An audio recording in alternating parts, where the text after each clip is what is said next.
All right. Well, everyone, this is the first class. Welcome to online exercise physiology. It appears that most of you guys are going to be watching this video a little bit later in the day, but we are recording. I encourage you as we progress through the different days and weeks of this semester to start joining in real time on Zoom. It appears right now that we have a little bit of a lag with our video, but I'm going to try and get that broadband issue taken care of, hopefully by the end of today. If that means I have to, you know, um, give these lectures from my home office where the internet's a little bit better, then that's what we have to do. So anyways, welcome to Exercise Physiology over the summer. This is going to be very different. We're all online. I'm used to being in front of people. All of our lab TAs are used to being in front of people. But we're going to do the best that we can with the situation that we're in right now. Make sure that you get the content that you need to progress through the exercise physiology or physical education, teacher education major. So that's the most important thing for us. So with that, I want to make sure that the first thing that I say with this lecture overall is that communication is the number one most important thing. I've noticed that in the spring semester, when we kind of transition from in class to out of class after spring break, that the number of questions I got after lecture went down. So, and the reason that was students couldn't come up to me and ask me a question that was right on their brain while they were sitting in lecture. They had to watch the lecture, maybe email me, do those sorts of things. Or if they had problems, maybe they had work or family responsibilities and they weren't going to be able to meet a due date. That would have been easy had they been on campus. So with that said, I want to make sure that everybody is aware I'm 100% accessible by email. So if you have questions at any time during this semester, please reach out to me. And you'll see that our first assignment gets into a little bit of me trying to get to know everybody. So what we'll do today is we'll go through kind of the class expectations, talk about the syllabus, about the benefits of exercise overall, and then the first video assignment that you're going to have. Then we'll have a little bit of a break. The who are you is kind of part up here. So we'll get right into the content overall with the neural anatomy and the motor unit anatomy. I'm just going to leave the Zoom running during the breaks. I may exit out of the gallery view so that you can kind of, I can hopefully admit some more people into the meeting. And then we'll have a short little break and we'll get into some of the last topics for today, which is inhibitory action potentials, neural principles, and homework number 1, which is not due on Friday, it is due on Sunday. Okay, so assignment number 1 is part of my class expectations. This is how I'm going to get to learn about everyone. So by Friday, this one is due on Friday, what I would like, or on Thursday, because I want to be able to add it into our lecture for Monday. So if you get this to me by Thursday, that would be fantastic. And what I want is a short 5-minute video. You can just make this with your cell phone, no problem. Just set your cell phone up. And all I want you to do is just a brief introduction. What I do in class is I say, okay, so people need to have an adjective that starts with the first letter of your name. And the example I always give about myself is empirical Evan. And what that means is I'm a person who relies heavily on the data. And that's what I like to base my opinions on, not on somebody's thoughts and their opinion or somebody going by their gut. And so I want you guys to do the same thing with that. Then in your intro video, I also want you to give a 1-sentence personal experience that you have related to exercise physiology. Think back to the, some things that you've experienced. Maybe you played sports in high school or middle school or something like that. Or maybe you just had a time water skiing out on a lake where you thought about exercise physiology. My example is when I was playing Little League back in grade school. Actually, I was, believe it or not, I was a catcher at that time. And I caught 2 consecutive games on some Saturday travel team. And I was probably 11 or 12 years old at the time. And I woke up the next morning and I came downstairs and I said to my mom, I said, Mom, my legs are really sore. And she said, yeah, you caught 2 games yesterday. You were squatting down, catching the pitch, getting up, throwing it. You used your legs a lot. And I'm like, no, they are really sore. And this was my first experience with delayed onset muscle soreness. And I think about that every time I think about, okay, what was the first thing about exercise physiology that comes to my mind? So I want everybody else to kind of think back into your memory banks and send it into your video of your first experience or one really prominent experience you've had with exercise physiology. The fourth part is probably the most important part of this. This is what you expect from me. With this class being online, there's added things that I know that everyone else here who has taken a class online has done before that they're like, oh, that really helped me out with that content. That really helped me stay on schedule with the assignments. These are some little tips or tricks that a different professor did that I want you to relay to me. Because if I can do all of those things, then our goal as a class is to make this the best possible class. Other things you can see on here, I say, or bad right there. Okay, so I want you to make sure that you let me know, oh, this is a thing that a professor did that I hated. They didn't post things until 20 minutes before they were due. Those sorts of things. What are some things that were bad that you didn't necessarily like? And so I'm going to get 13 or 14 of these assignments. I think we have maybe 13 or 14 people enrolled in the class this semester. And what I'm going to do is during next week's lectures, Monday, Tuesday, and Thursday, I'm going to take, between, 3 and 5 of those and splice them into the lecture. Okay. And so I'll be able to share my screen here on my laptop and be able to, pull those up during lecture so they can be part of the recording overall. And then also everybody else can say, oh, okay, Bob's in my class. Now I know who Bob is. When I get back on campus in the fall, I know who that person is. They were in my summer online class. I just want a little bit of personality involved in this class as well.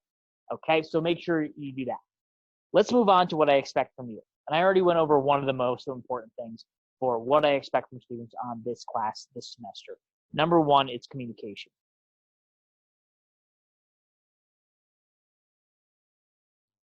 This is a 100% open environment. I want to make sure that everybody, even though we're not in the same room as each other, it's a little bit easier to communicate, feels comfortable getting in touch with me, that things that they are happy about and maybe things you are not happy about. Because that's the type of feedback that I need to ensure that everybody has the best experience in this class. Yes, I'm sorry, I cannot get rid of all the quizzes and all the homeworks and all the exams and just give everybody an A and move on. No, I can't do that. But what I can do is make sure that I'm getting the content to everybody in the best possible way. So keep those lines of communication open. The other part of that communication that's really important is come back to me with things that you've thought about. If I go over a topic in class, we're going to have some other videos as well that you'll have assigned throughout the summer semester here. I want to hear about things that content in my class makes you think about outside of class. I want you to draw those parallels between what we talked about here and what we talked about somewhere else. Oh, looks like we have somebody else joining. All right, Rudy, are you with us? Possibly. We will see. Anyways, we'll go back to lecture here. Rudy, hopefully you can see us and watch along. What I do expect from everybody, like I said, is communication. Number two, things that I expect from you are participation.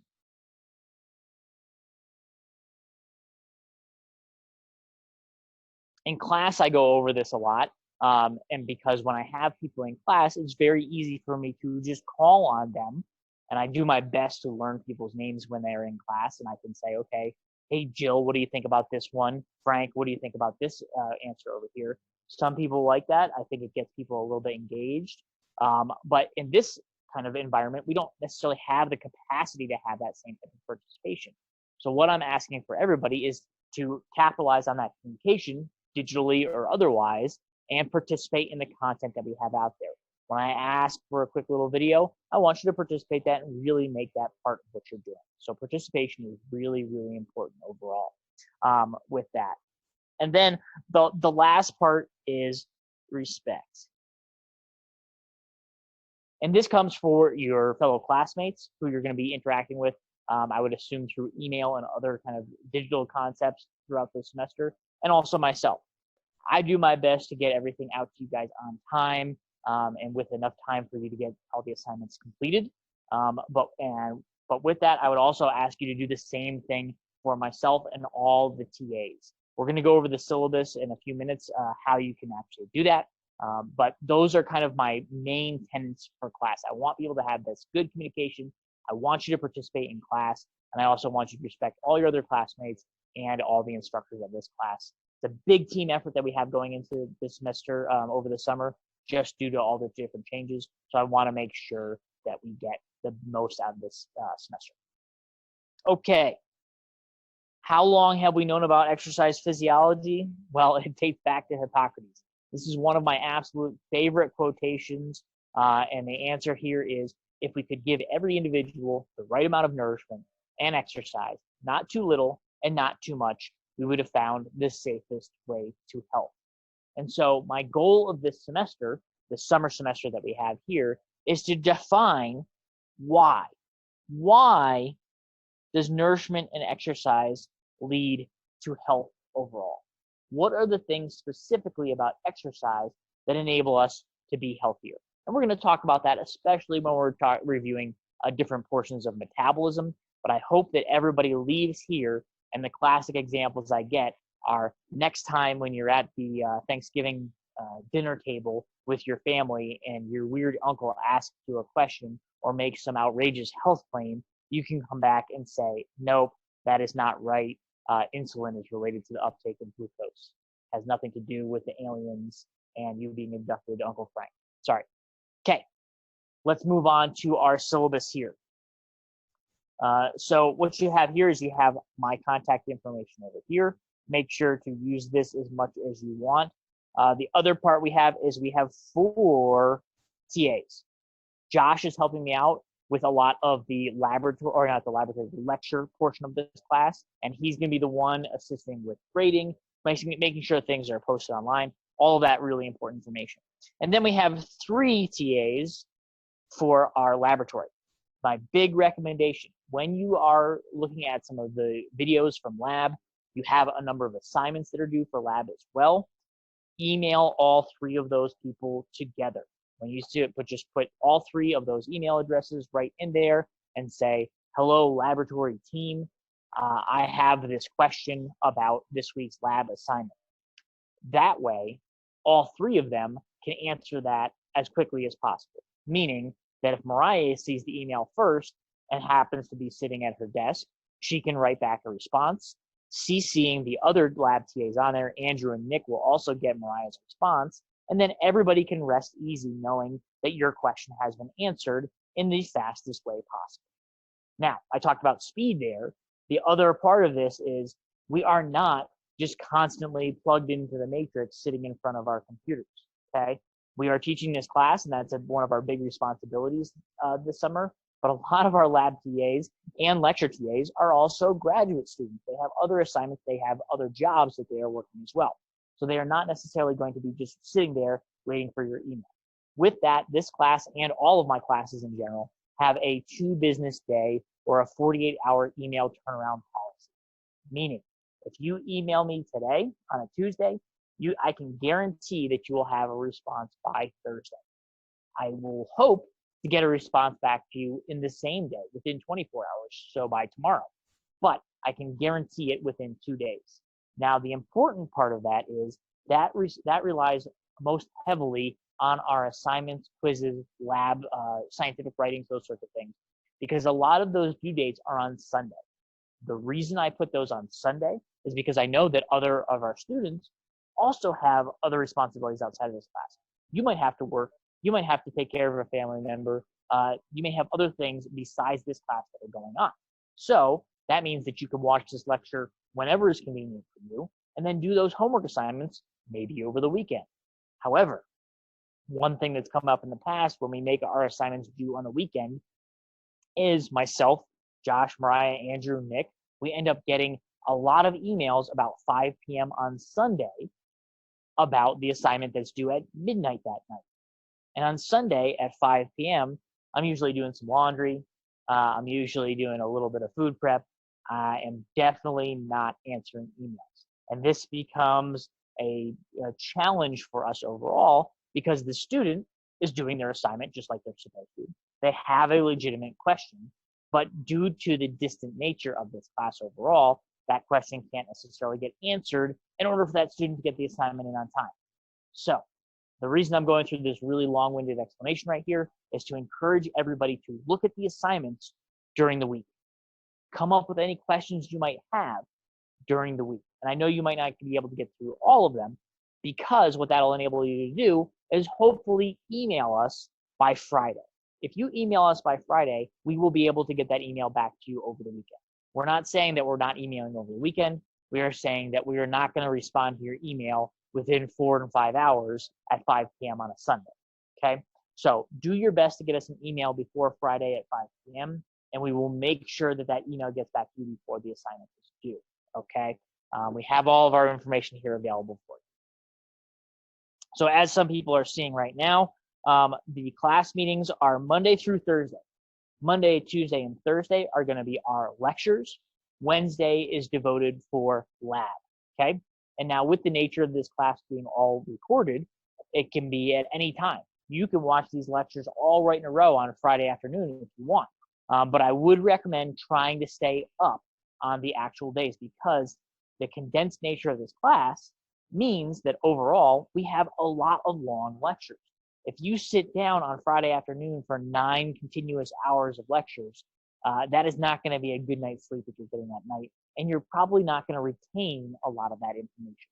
So my recommendation there is to definitely try to watch the video at least on the same day that it's posted. Okay? So we are here on the internet. I sent out the Zoom link. That's the same link that you'll use for every class. If you send me your email address, I can include you on the Google Calendar invite if that's your preferred method, and you'll just use that same one to enter into the class. Okay? Like I said, lectures Mondays, Tuesdays, Thursdays, lab videos posted on Wednesdays. We have a couple course objectives. You want to get the book, McCardle Catch and Catch, 8th edition overall. The reason that you want to have that book is mostly for the quizzes, okay? I made all my lectures from the book. With that said, I make all my exam questions from my lectures. But what's important for the book portion of this class is that if you read the book after the lectures, you will have a second explanation of the content we go over here in class, okay? And hearing things in 2 different ways, reading it once and hearing it audibly through one of the classes, is a great way for you to retain the information. And then I capitalize on that for the quizzes. The quizzes are all on your own time, no time limit, 10 questions, multiple choice. But I get those quiz questions directly from text in the book, okay? That's my trick to get you guys to read portions of the book as well. I was an undergrad. I didn't always do the reading, but with this class especially, I understand the importance of being able to get the content in 2 different methods, and that's why that is there. So you're going to want to get access to that book if you haven't already. The lab manual, it says available in bookstore.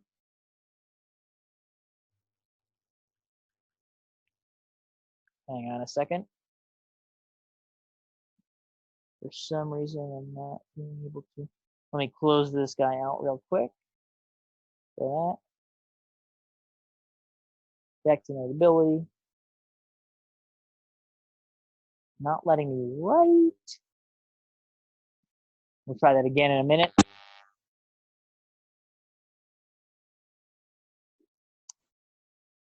But the lab manual is not in the bookstore. Because this class is online, we're going to be doing it slightly different this semester. And what we'll do is we will just post PDFs and Word documents of the portions of the lab manual that you need to complete each week's lab. So don't worry about going out and getting that. This last one down here, the Bioenergetics Primer, it's a really, really good book. If you're planning to go on in exercise physiology, it wouldn't be a bad one to have for your bookshelf. But I do not necessarily get my content for lectures or lab from that exact book. But I put it on there because I think it's a really good book. And now I'm not able to scroll. Interesting. Okay, I'm going to stop my share for a minute.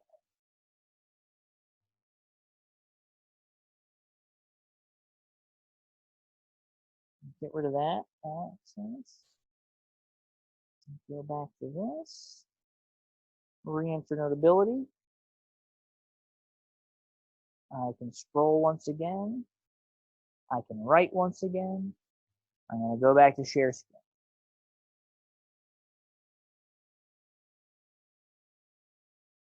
Okay, thanks for hanging with me, everybody. All right, assessments. Everybody likes to hear about these overall because that's how you're going to get your grade. We have exams, 4 exams overall. Each one is worth 100 points. So even though we have a final exam that's listed right down here, they're each worth 100 points. So all equal across the semester. If you do the math right now, you see we have 6 weeks of class, 4 exams. That means almost an exam every week. Obviously, we're not going to have an exam in week number 1. So we have 4 exams over 5 weeks.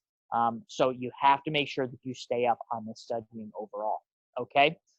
We also have quizzes, 4 quizzes that'll be posted each week as well. Those are through Canvas. With both the exams and the quizzes, I know it says makeup quizzes will not be given, and late online submissions will not be accepted. That is when we're in a more traditional class format. For this class format, if something comes up, and because it's so condensed, it might be a matter of one day versus the next, make sure to just get in touch with me. The earlier you get in touch with me, especially now if you know, hey, I'm going to be out of town on a day when a quiz is due for the 3 or 4 days around that, get in touch with me now. We can make accommodations to make sure everybody gets the content they need. Okay? Homework, there are 3 homework assignments. All of those will be online as well. So there'll be different assignments based on our class as well. Having the book will really help for some of these homework assignments as well. Extra credit. Okay, the course evaluations, the student evaluations that you guys fill out at the end of the semester are really, really helpful for me. And to convey how important they are for my development in my career is I give out 1 final exam bonus question worth of points, which ends up being about 3 total points if 100% of students in the class complete that end of the term evaluation. So I want to encourage you, when that email comes out to you in the middle of July, fill out that evaluation as soon as you can, and I will make sure to keep people posted when we get towards the end of this class how many people have done it, so we can make sure that everybody gets the most points possible. Attendance policy. I will not take attendance. Obviously, with this being an online class, it's very hard to take attendance, so we will not be doing that. Also, I understand that with everybody being in different locations throughout the state and around the country right now, you're not necessarily going to be able to participate between 9 and 12 during the day, so no attendance policy. But I will say that if you are able to watch on Zoom, that way, I don't know if you can see through the video, I have a little earpiece in right now that is connected to my microphone. What that allows me to do is hear people. If you want to unmute and ask a question, you can do that, and I can hear it right here through my earpiece and answer your question. All you have to say is, Dr. Johnson, I have a question, and I will stop the lecture and hopefully answer your question. The good part about that is when one person has a question about something that they don't understand, I guarantee that somebody else either watching the lecture at home on their own time or somebody else watching on Zoom is going to have the same question. So I really want to make sure that everybody understands that that's going to help make this lecture a little bit better. The other part of that is there are no bad questions. A lot of people kind of seem so reticent sometimes to ask questions because they don't think it's necessarily a great question. With this class, there are no bad questions overall, except for questions about not having exams, homeworks, or quizzes. Okay. Attendance policy, we went over that. Grade discussions. This is a big one. Okay. 7 days. That's a long period with this class because it's so condensed overall. But what this stops is what I experienced in my first semester teaching this class. What happened, we got to about a week before the final exam, and I had 2 or 3 students come up to me and say, hey, Dr. Johnson, I think you graded me wrong on the first exam of the semester. Can I get some points back for that? I was like, man, that's weird. And I went back and started looking at these students' grades, and they were like at 88%. So what they were doing was going back and saying, hey, if I could get a couple more points here, I might be able to get an A as opposed to a B. And that's not why I'm a teacher. I'm a teacher because I want you to get the information. So if you have a legitimate question about an exam, I make mistakes when I grade sometimes. Josh will admit that he makes mistakes when he grades as well. We are not immune to that. And we want to make sure that you get the points that you deserve. However, if you're just, rustling up some points at the end of the semester to make sure you get an A instead of a B, that's a different circumstance. So I want you to stay up on the content. And if you have any questions about grades, get those questions to me or any of the TAs within 7 days. It's pretty hard to cheat in this class overall because everybody's going to be on their own. So I want to make sure that you are responsible for all of your own work. Okay. So we have our academic integrity statement in here. There's one part in there. I want to go back to the homework, especially for the homework. I encourage you to work with other classmates on these homeworks if you want. But what you have to do is you have to turn in your own assignment. If, for example, me and Mariah were working on a homework assignment together, okay, and she was the one typing it up, and then just emailed that to me afterwards, and I put my name at the top, and we both handed in the same thing, that's not what I want to see. The reason I want you to hand in your own work is because the process of you writing, whether you do that by hand and take a picture and send it to me, or you're typing, the process of you doing that helps you to retain the information. So for each person, even if you work with somebody else on that, I want to make sure that you just turn in something that is your own work, okay? So I don't want 2 carbon copies of the homework assignment overall. With that, the final exam, the quizzes, and the exams up here, those are to be done on your own, okay? I don't use any of the crazy software that Wild Courses has enabled, the lockdown browser or the camera that makes sure you can't look away from the screen. There have been too many reports of those things not working and then being more trouble than they're worth. So I have not used those. Also with the exams, you have full day to do that from 7 a.m. until midnight to take the exam. And the reason that you have that much time is because I understand that people have different responsibilities for during their day. So one person might have to work at noon, so they have to take the exam early. Another person might work early and they have to take it at 9 o'clock at night. So I leave that exam open all day.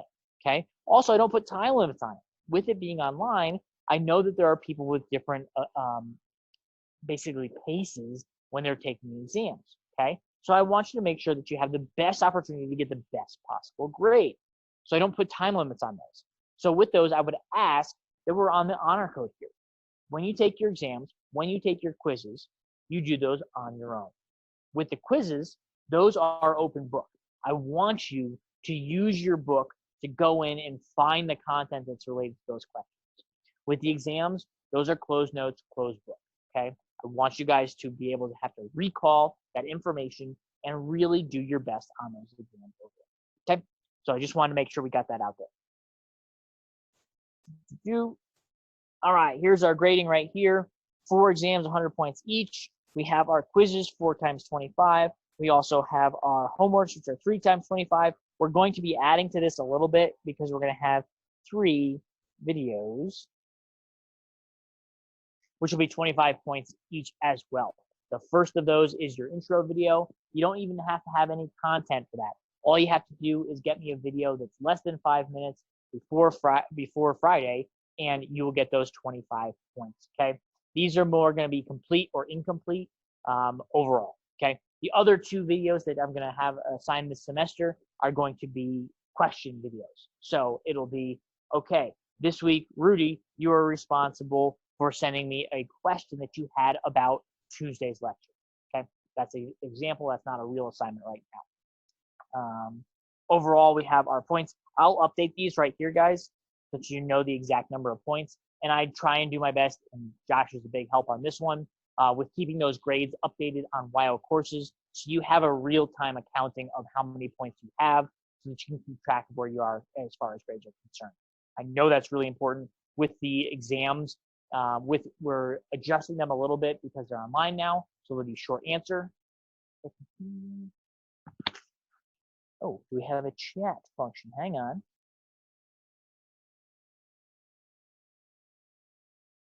See if I can figure out how to do this one.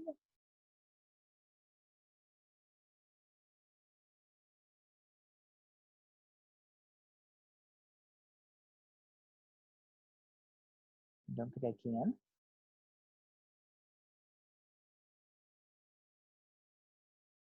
Oh, there we go.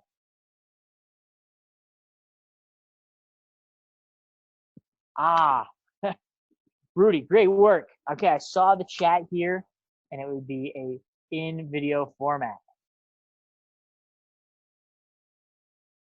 Because those will be for the assignments. If you have a question during lecture, I'm going to leave this chat window up now that Rudy has put this one in. If you have a question and you'd prefer to stay on mute, I'm going to do my best to keep an eye on this chat window as well. So if you have a question during the lecture and you want to just bring that up, just feel free to fire into that chat window. Okay, let's move on. Here is our general course outline, okay? This is subject to change, but me and all the TAs have worked pretty hard to make sure that we have all of our assignments listed in here. And you'll see that it's kind of color-coded for our week number 1, which is in red right here.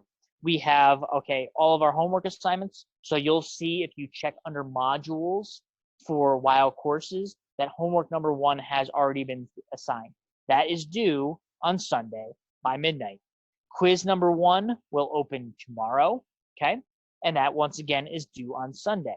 I would recommend that you start looking into these earlier rather than later, okay? Quiz or lab number 1 has also been posted. That's going to be pretty hard for you to start on because you won't be able to see the lecture associated with that until Wednesday. But as the semester progresses, the labs are an area that you will be able to get ahead if you want, okay? Our TAs are working really hard to get these lab videos made ahead of schedule and hopefully get them posted a little bit ahead of schedule as well. That means if you have some extra time in the first couple weeks of this class, you can knock out maybe 3 or 4 or 5 of the lab assignments, and then towards the end of the semester, as we move closer to July, you'll have less lab work to do, and you can just focus a little bit more on the lecture. With that said, if you complete a lab assignment early, that does not necessarily mean that will be graded early. They'll be graded at the same time because it's a lot of work for our lab TAs to do. So that'll be done at the same time, okay? If you have specific questions, though, you can feel free to reach out to them. So our first exam, keep this on the books. This is next Tuesday. You'll also notice on exam days, this is feedback I've gotten from students before, students don't like to have lecture and an exam on the same day. So I've condensed the content of this class enough where on exam days, there is no lecture, there is no lab on that day. You have that entire day to yourself to make sure that you can do the best on that exam as possible. So that first one's on Tuesday of next week. Okay, and then we have kind of section 2 that goes right through here. Our second exam is on Thursday of the second week of June. Our third exam, week 4 is the week you have off from exams, but you do have an exam on week 5, which is about exercise and breathing regulation. And then your final exam is on week 6, and that's on that Thursday. Our last class will be on Thursday, July 2nd. That's when the final exam is posted, okay? However, keep in note that your lab assignment is due on the 6th, okay? That's the Sunday of the 4th of July weekend. I know a lot of people will probably not want to be doing homework over that weekend, so make sure that you get that work done early. We can see that it's posted on Monday of that week, okay? And you have the lab on Wednesday. My recommendation for you would be to try to get that lab done on Wednesday of that week so that you can get it handed in. Okay, what I'm going to do, I'm going to just take a short 5-minute break right here. I encourage you guys to do the same. In order to make sure that my technology stays up and running, I'm just going to leave this live stream going. So hopefully we'll have some more people joining in as we move on to neural anatomy. So meet me back here. It's 9:47. I will be back at 9:52, and I will talk to everybody soon.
All right, we are back.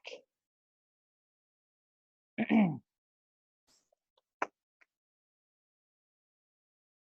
me just check. We'll stop the share briefly.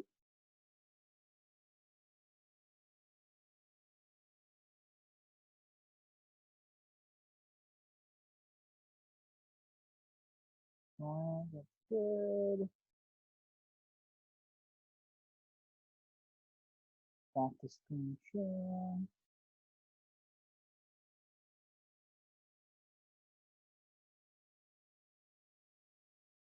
All right, everybody.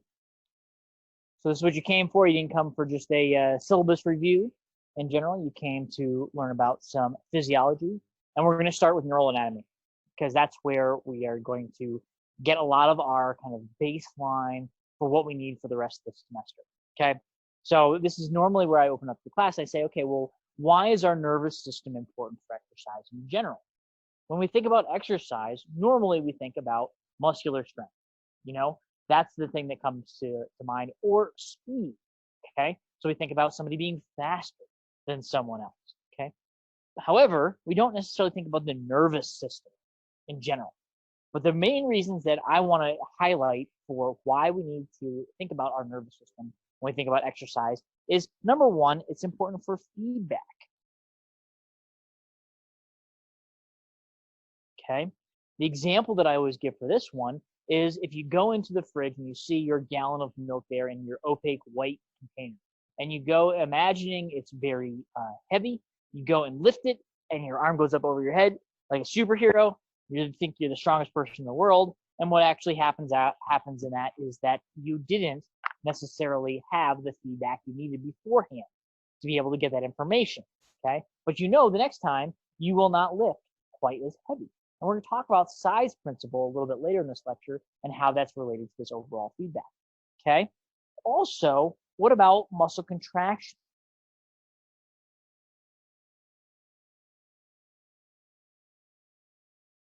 We talked about strength being important for sports before, but the way that a muscle contracts is due to neural signals. When that comes from your brain, that message from your brain, that is what's actually going to cause an influx of sodium to enable that skeletal muscle to contract. So without your nervous system, you're not going to be able to be as strong as you may be. And the last one is, what about decision making?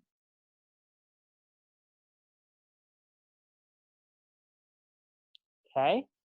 We don't think about this one too much when it comes to sports overall, but if you think about soccer, or as Dr. Wallhead would say, football, decision making is really a huge part of that. Where exactly is this pass going to go? Is it going to go over here, or is it going to go over there? Am I going to send it that ball up high, or am I going to put it a little bit lower? Those are things that are part of decision making, and that's how your nervous system overall is related to your sports performance. So when we think about exercise, we know that the nervous system is important. And I have this short little video that I'm going to show right here. This woman's pretty fantastic. She makes a bunch of useless machines, and I think by showing this video, we would be able to see why our nervous system is important. So I'm going to stop this share. I'm going to share something different in a minute. Let me share this. And we will go to this guy. And I have my second screen video.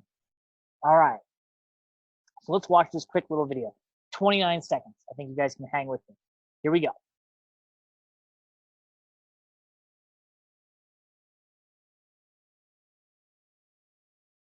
Wait a minute.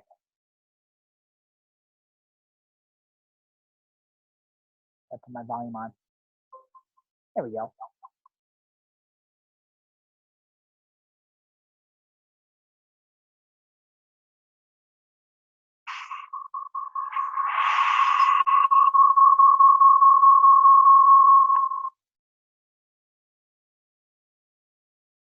Aha. The video is causing feedback with this microphone. Let's try one more time. We're going to go soundless because you don't necessarily need it for this one. Let's try it here.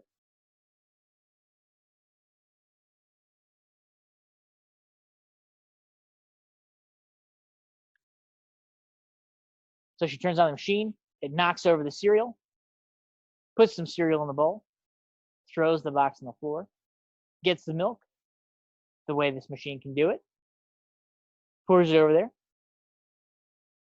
grabs a spoon, because you need that for cereal, scoops into the bowl of cereal, and then offers it up to our scientist there. The end. Let's go back.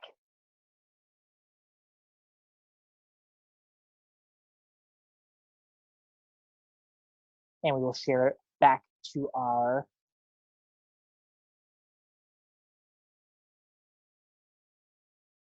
whiteboard screen again. Okay, hopefully everybody is there with us once again with this one. So what do we learn from this video overall? Related to the neuromotor system. Why is a robot terrible at making breakfast? The answer to that question is that there's no feedback.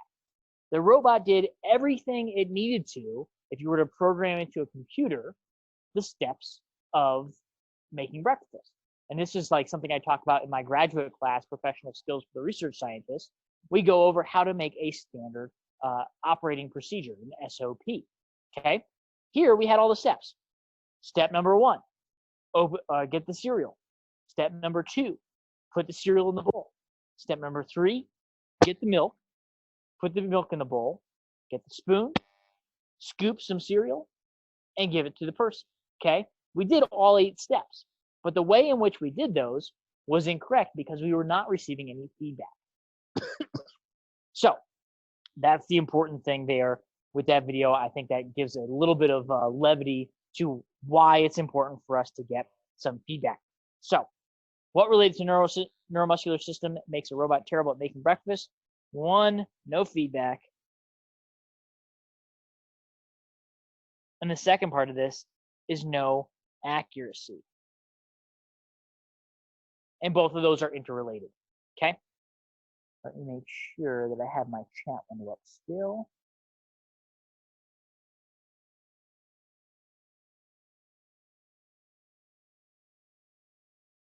Yeah. Okay, cool. Let's move on. So how is this nervous system broken down overall? Okay, we have our central nervous system and our peripheral nervous system. And if we start out here, I like to start from the beginning. So where do these nervous system signals start from? Where do they come from? And that's our afferent nervous system.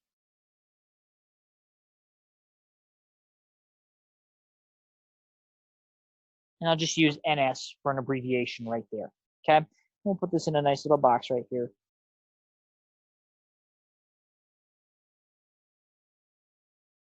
And this is where we're going to get our sensory information. Make that a little bit bigger.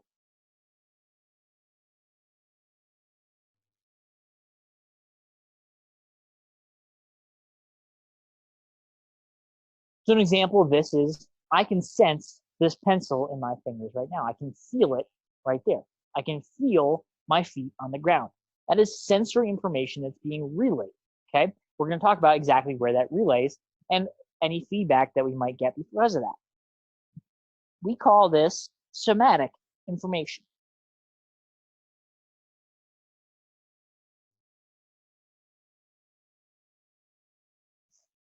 And generally that refers to the muscles. But from this, we also have visceral information.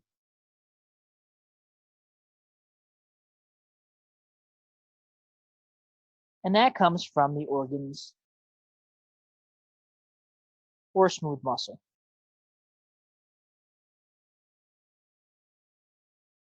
Because I'm sure that everyone here has an example of when they have felt some pain that's associated maybe with some smooth muscle. So let's think about maybe our digestive tract, okay? That could be an area you're getting some feedback from the smooth muscle. That's not necessarily somatic, so it's more visceral, okay? The other part would be organs. You may have felt maybe a stomach ache before, okay? That is an organ that is giving you feedback as well. And the term I like to think about this is when we think about the word visceral, okay? Has anyone heard before about a visceral reaction? You had a visceral reaction to something, okay? You see a news clip and you have a visceral reaction. What does that mean? Does that mean that you get upset and walk away? No, it means that you feel something deep inside of you that is a reaction, okay? Some people, an example I'll give is we offered to my 6-month-old broccoli for the first time over the weekend. We put it down on her little tray in her high chair, and she picked it up, and she put it up to her mouth, and then, sad face, and then she took it through her mouth. Literally, that's what happened. That's a visceral reaction. Okay, it was deep inside of her. She knew she did not like broccoli. Okay, that was not necessarily a somatic reaction. She wasn't getting that information from her skeletal muscle, right? So all of this afferent information is then relayed. And where does it go? It goes this way to our central nervous system.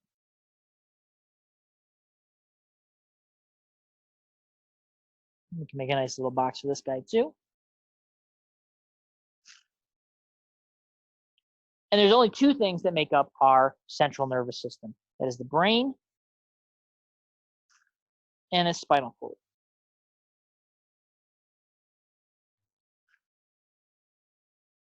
And the purpose of our central nervous system is the integration of information.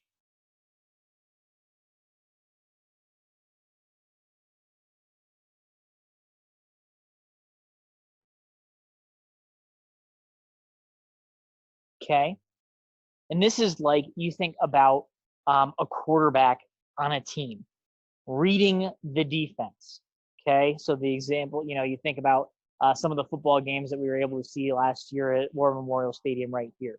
You got Sean Chambers back there looking at the defense. He knows that they're going to bite on the run play. And so he decides to do a play action and throw it to Josh Harshman, a former K&H major. I just have to give a little shout out right there. Fantastic student as well. Let's get you back in here. Okay. And he is able to see that defense. He's integrating all the information that is coming to him at that time and decides because of that to have a reaction. And what is that reaction? That is our next area of movement. So we go from the central nervous system. We got the information from our afferent nervous system. It got relayed to our central nervous system. Hello, hello? Oh, okay. From the central nervous system, then we're going to go to the efferent nervous system.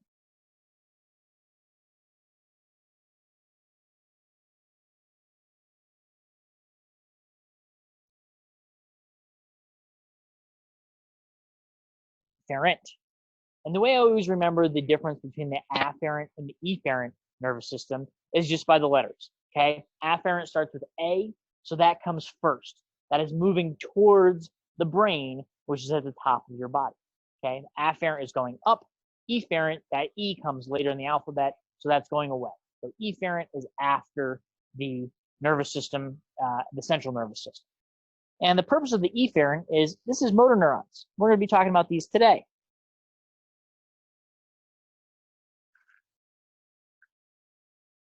And it connects the central nervous system with the effector organ. And that effector organ can differ. It can be different things. There's two separate areas that we go to right there. We have our autonomic nervous system and our somatic.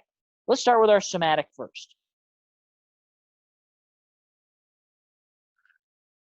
So these are the two branches of the efferent nervous system. We have the somatic and the autonomic. So within the somatic, these are voluntary.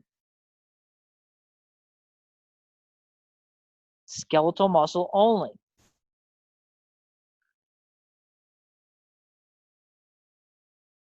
And also excitatory only. Ah, okay. So your somatic nervous system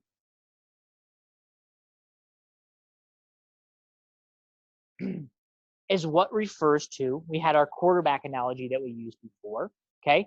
This is the throwing motion right there. Skeletal muscles moving into a throwing motion, moving that ball over there. Okay. With that same analogy, we can also go to our autonomic nervous system.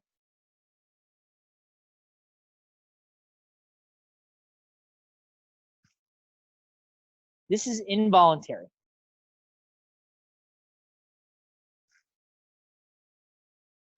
And specifically, this is cardiac and smooth muscle.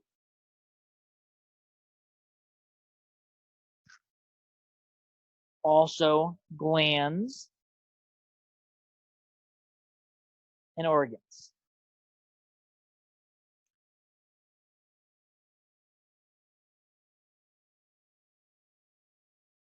So you'll notice that I did not necessarily put excitatory only, because we have excitatory and also, we might have to zoom out of this for a minute again. My pen's not quite working. But in the meantime, we can just describe it. Okay. What is the autonomic response? Okay. We read the defense. We know that they're going to bite on the play action. So we do the somatic nervous system has that throwing motion. What is the autonomic reaction to that? Well, that is the feeling I have within me. My heart starts pumping because I know we are about to score a touchdown, and that's very exciting. That is the autonomic response to that sensory information integration that happened in the central nervous system. Okay, gonna have to stop sharing real briefly here to restart the app that I'm using.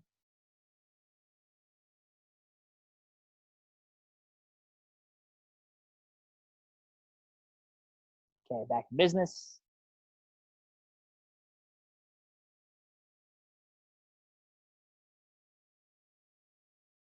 Okay.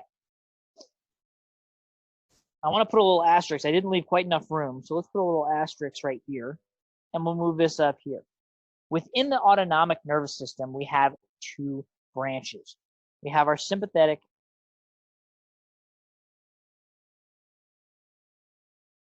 and our parasympathetic. Move these over.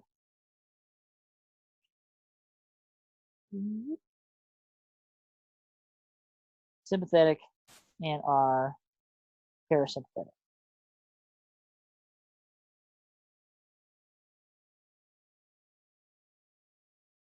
Okay, we have our fight or flight.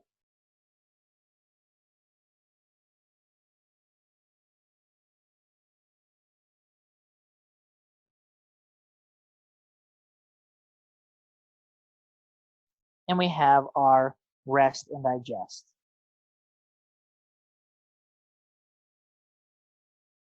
Remember these two branches of your autonomic nervous system because they'll come into play when we talk about our cardiovascular system in our final unit. Remember, all these parts, the part of physiology is that they're all interrelated. So when we think about activating, that's generally going to be over here. And when we think about inhibiting, that's generally over here.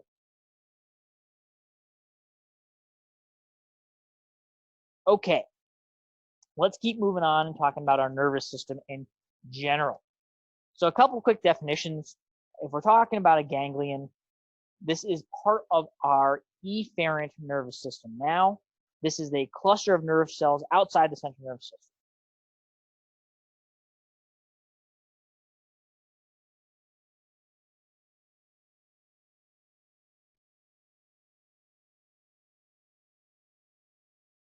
CNS. And then when we're taking that message and relaying it from our central nervous system, the spinal cord, the brainstem, somewhere else like that, to the effector organ, we're going to need two different neurons. They connect at that ganglion. But we have the preganglionic, which is the CNS to ganglion. And then we have the postganglionic, which is the ganglion to the effector organ.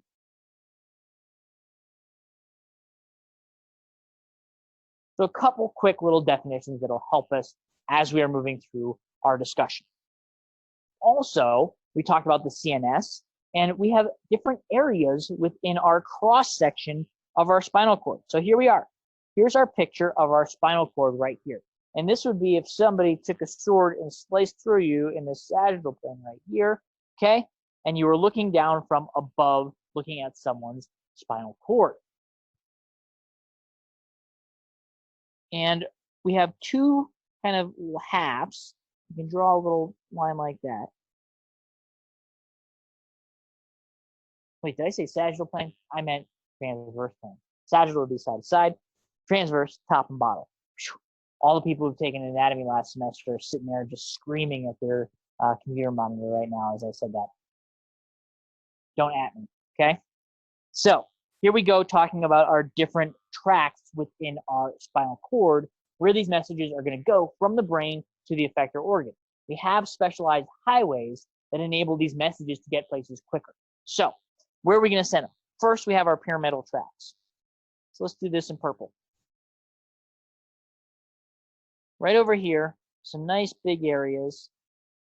There we go. Okay, these are our pyramidal tracts.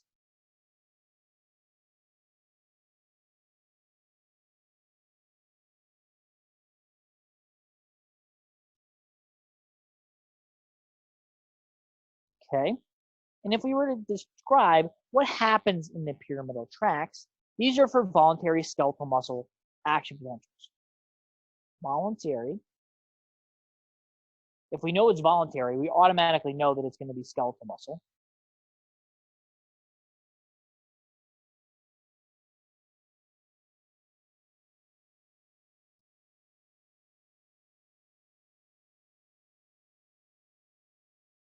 We'll call it an action potential highway. This makes sure that the message coming from our brain doesn't get lost along the way. Okay? The areas of the brain that this is associated with are the telencephalon and the motor cortex. And we'll get into those a little bit later.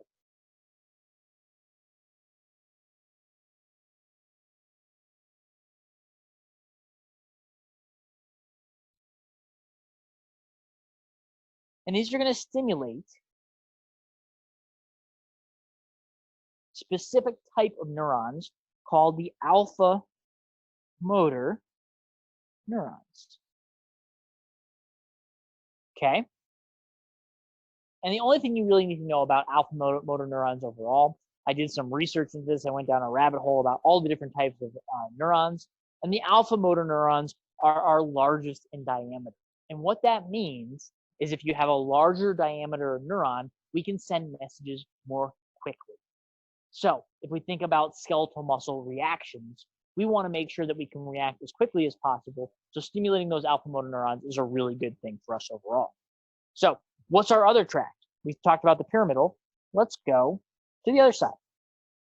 And this one's a little bit different because it's made up of 4 different little subsections. And we also have it over here, right on the other side. Everything's symmetrical on the spinal cord. We have a left and a right side of the body overall. But we'll just highlight this one right here. Overall, we call this the extrapyramidal tract.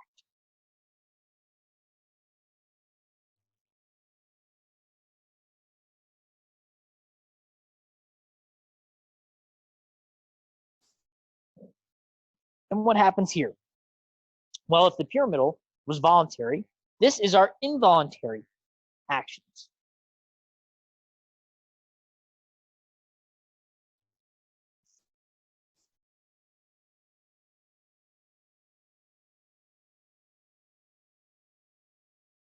But we're still talking about skeletal muscle. When we're talking about the pyramidal and the extrapyramidal tracts, we're always referring to skeletal muscle.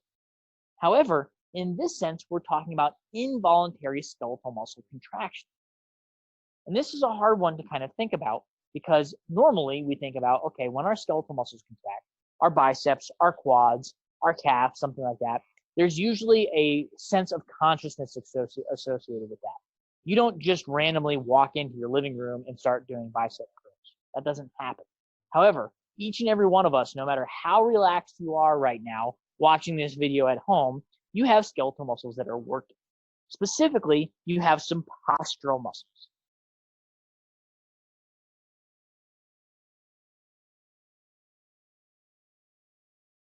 Okay?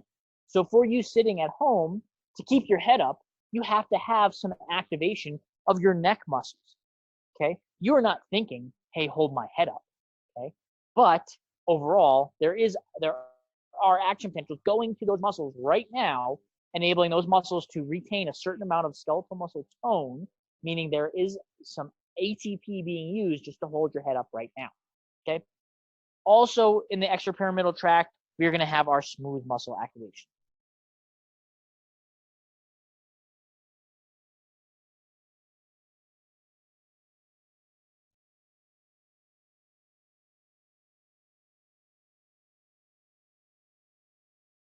There we go. I'm sure that my full screen's up. Okay, so the 2 tracts overall. Pyramidal tract, voluntary skeletal muscle. These are our traditional motions that we think about all the time. If you're doing a bicep curl, that's associated with the pyramidal tract. The extrapyramidal tract are our involuntary skeletal muscles. So that's the postural muscles and the smooth muscle activation associated with that as well. So they have different areas within the spinal cord where they act, and that is important for you to kind of understand there. Let's move on to a little bit of a motor unit. Because we talked about our preganglionic, our postganglionic. What do these look like overall? So let's move on and let's draw ourselves a motor unit.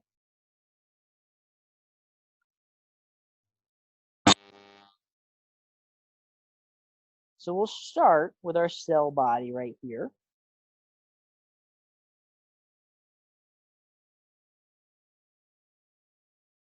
Right like that. Out at the end, we have our dendrites.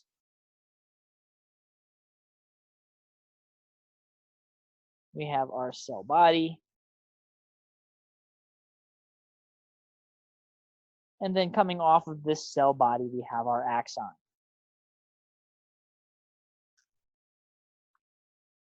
We'll draw a nice long axon.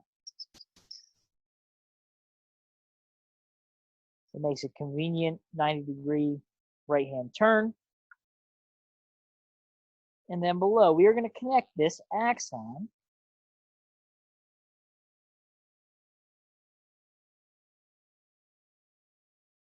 with our skeletal muscle.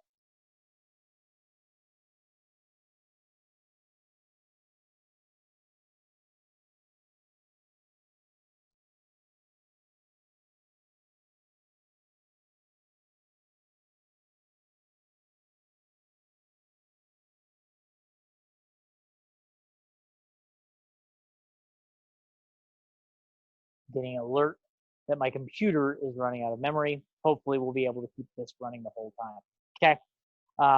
So we're going to attach to our skeletal muscle here. On our axon, along the way, we have some myelin.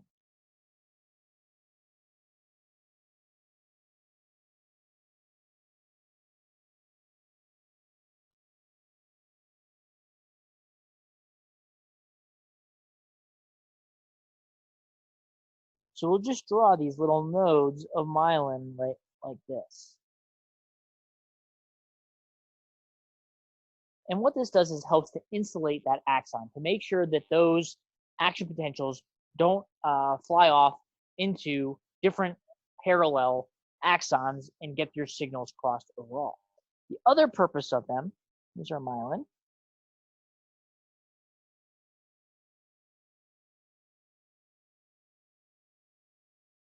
is to help speed the message that's going from our cell body to our skeletal muscle overall.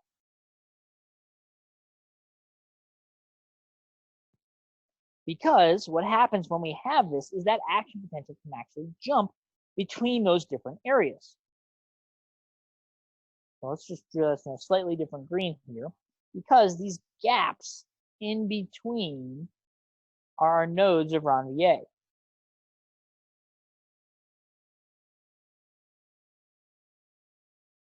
Right there, okay?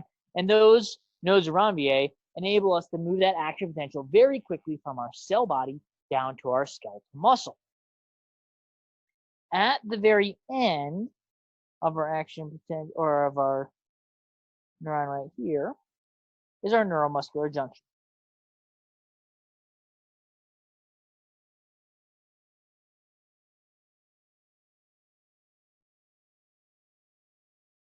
Okay, so where the magic happens is at this neuromuscular junction. So let's zoom in on this area.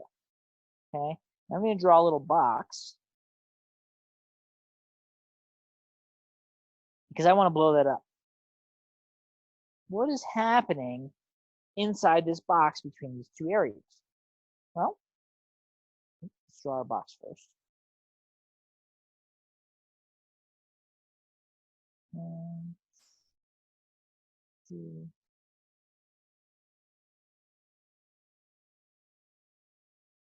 Here we go. So on the top side, we have our skeletal muscle, or our neuron, which we drew in black. And even though, if we look here, we said, okay, well, here's this nice smooth line right here. Well, it looks a little bit different because when that action potential reaches that motor end plate, we have little vesicles that fuse with that motor end plate. Within those vesicles, we have neurotransmitters. Let's draw little neurotransmitters with purple triangles.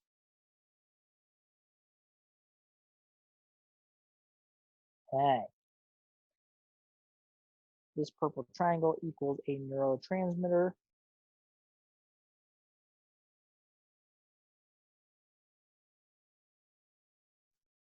And in this case, we're going to call it acetylcholine.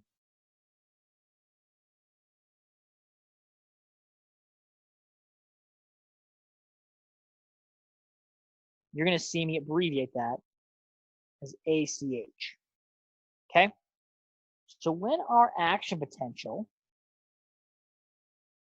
reaches that motor end plate, we are going to then release our acetylcholine into that gap. Okay? You see that there's a little bit of a space right here between those two. So within that space, we need to get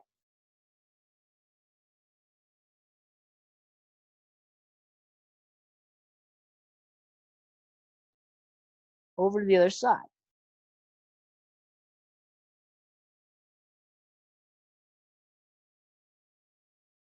So what I'm drawing here, I'll draw one line like this. Actually, let's do this. Make it a little bit thicker,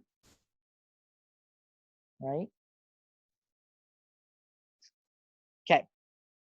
So on the bottom side of this picture that we're drawing right here, we have drawn our skeletal muscle cell surface. And right now you can see that it's pretty impenetrable. It's a straight line all the way across.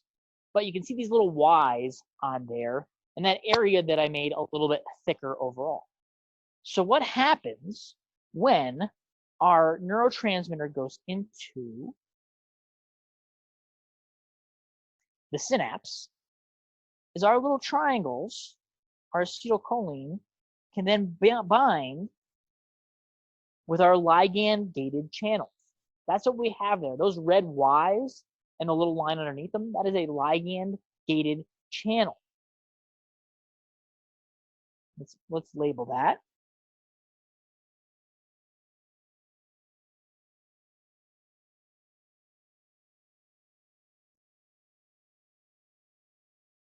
So when that acetylcholine binds right like that, what happens is then those tubes, hang on, be more careful there, those little channels open up. Okay, so they opened up. What happens now? Remember, we're trying to transmit a signal from an axon into a skeletal muscle cell. So what are we going to do to transmit that signal? We have to make sure that that action potential gets into the skeletal muscle. Well, we're going to do this by allowing sodium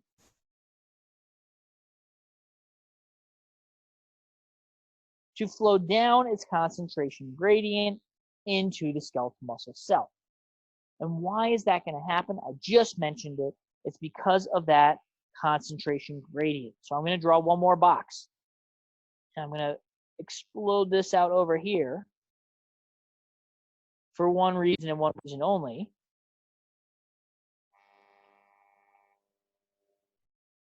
I'm putting this red line in here.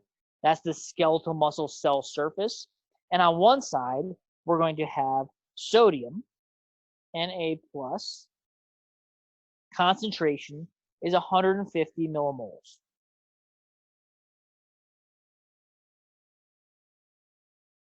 And on the other side of the cell surface, inside, the concentration is about 50 millimole. So the reason that that's important is because when that acetylcholine binds, when those ligand-gated channels open, it doesn't take any energy to move that sodium into the cell. It's moving down its concentration gradient. There's a lot of sodium in that neuromuscular junction, just waiting there to move down its concentration gradient. Once those gates open, because of the acetylcholine, the sodium can move in, okay? So let's just label this out real quick. Let's number it out. Zoom. Yep, there we go. So we're all the way up here. Number one, what happens when we get to this location right here? Number one, our action potential reaches the end of the motor neuron.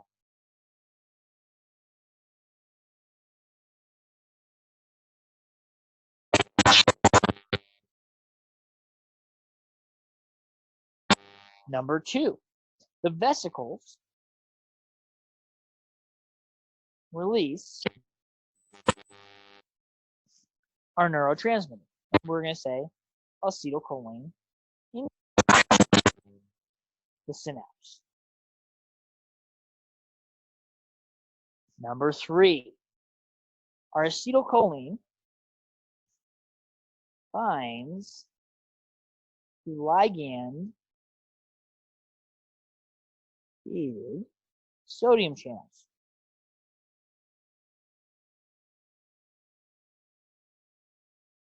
On the skeletal muscle.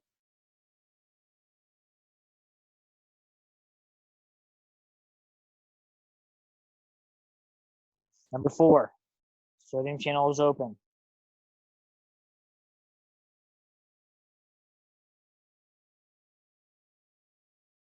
Number five is that sodium flows into the myocyte down its concentration gradient.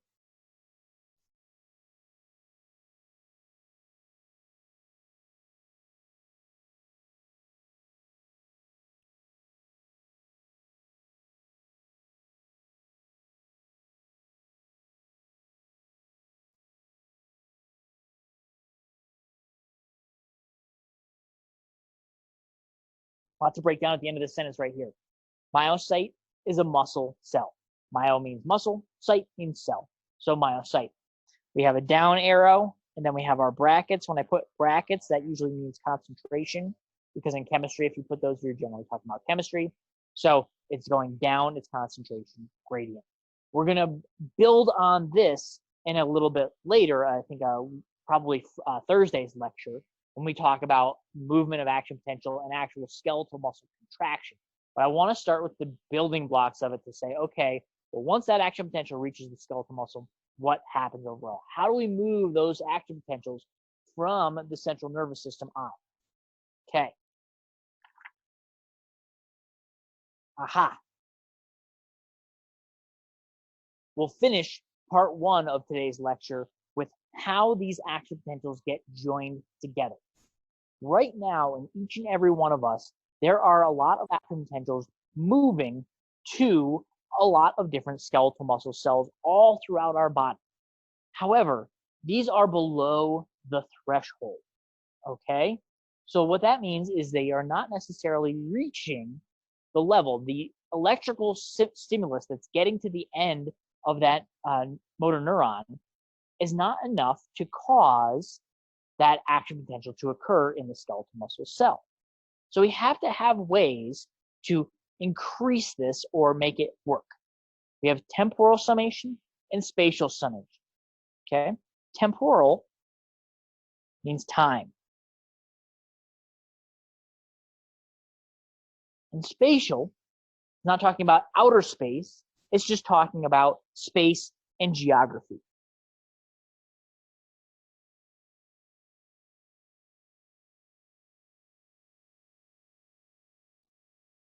And what we're going to do here is talk about how these can work.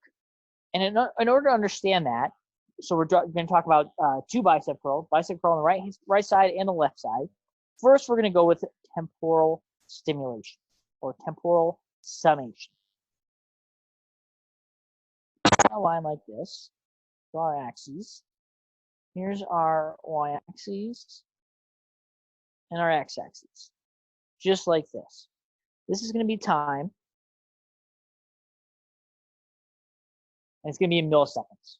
Very short amounts of time that we're talking about here. And on our y-axis, we're doing voltage.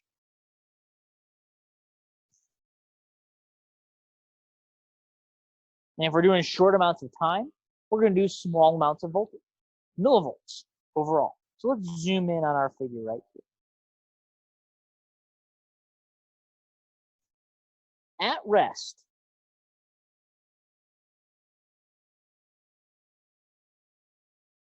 the resting membrane potential, okay, important term to remember, the resting membrane potential is minus 65 millivolts. So what that means, let's do it in, we'll do blue. We'll make it a little bit thicker. Here we are, resting membrane potential.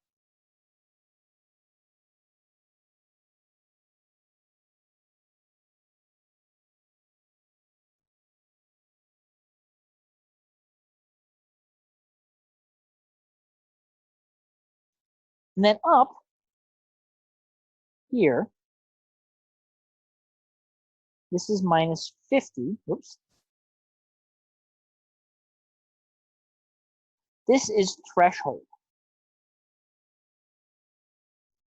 Meaning, the action potential will be transmitted if we get the membrane potential from minus 65 millivolts to minus 50 millivolts, okay? And now remember, we're in the negatives here, so we have to add something to get to minus 50. We're still below 0, but we're going up to minus 50, okay? And how are we going to do that? Let's think back. Let's go back to our previous page. What was happening here at the neuromuscular junction? The acetylcholine was being released out of these vesicles into the synapse and then into that myocyte below. Let's look at the charges on those sodium. Positive charges. Aha. So if we go down back to our figure once again right here, we know that if we add sodium, which has a positive charge associated with it, that will enable us to move away from negative 65 towards the more positive value, still negative, but more positive value of negative 50 millivolts. Aha. But here we are in our temporal summation example. And what's going to happen when that first action potential reaches the neuromuscular junction? Only a little bit of acetylcholine is going to be released. That's not a very strong action potential overall. All of those vesicles at the end of that motor unit are not going to open. A few are going to open, okay? And what's going to happen is we're going to get a rise that looks something like this. So if I had to draw a line right down here, I'd do this, I'd go, okay. Here we go. This is AP1. The first action potential has reached at this point right here, exactly. But we didn't reach threshold because only a couple neurotransmitter molecules entered the synapse. Only a few of those ligand-gated channels opened, and therefore not that much sodium went in. Only enough to raise it from about negative 65 to, let's say, negative 60. We only went up 5 millivolts. Well, right before, you can see we've started to plateau here on our voltage of that action potential.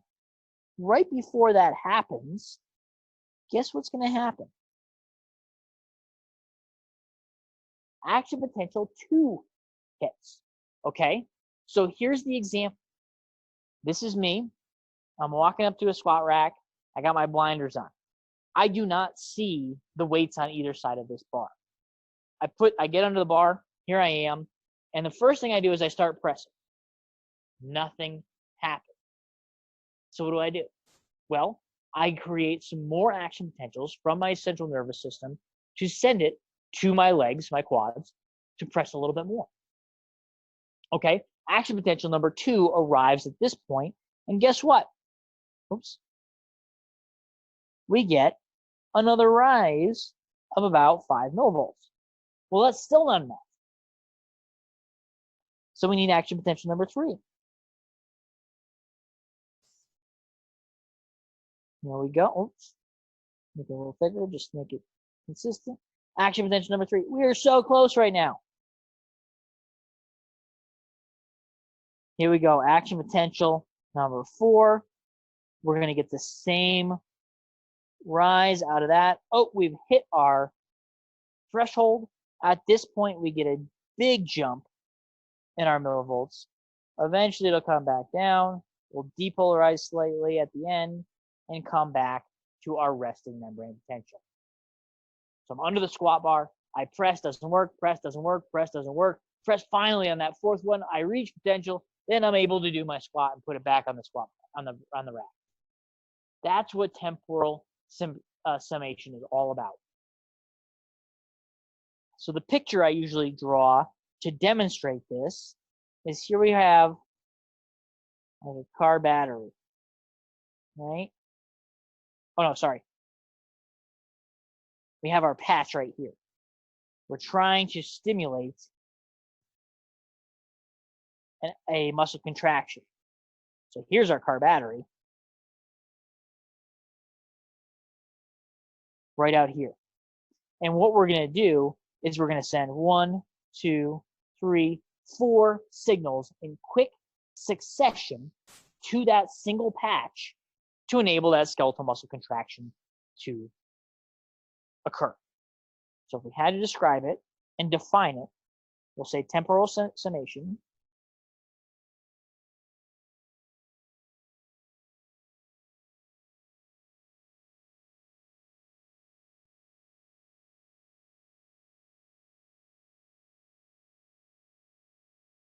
right here.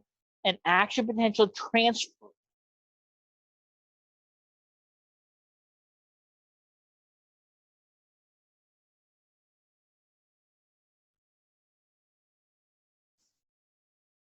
because this can be between different neurons as well, but we're talking about the skeletal muscle, the neuromuscular junction right here, caused by voltage buildup.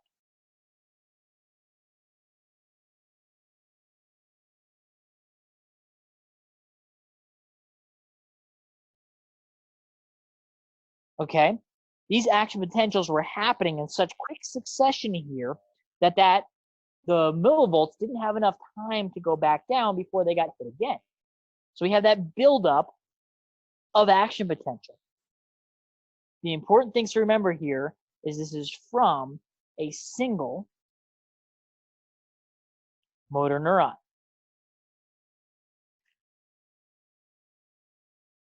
Due to multiple quick succession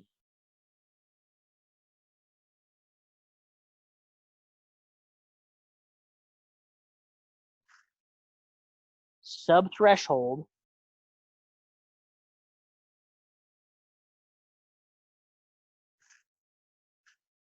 action potentials.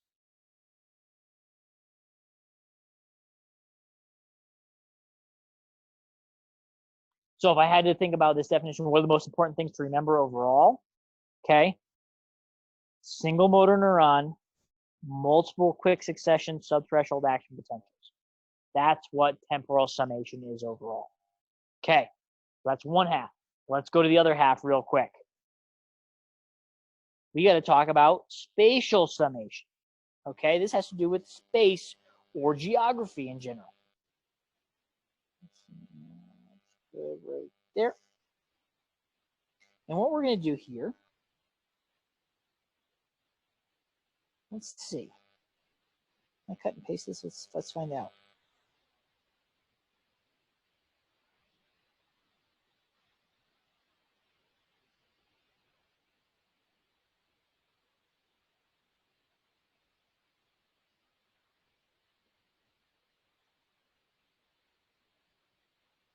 Okay.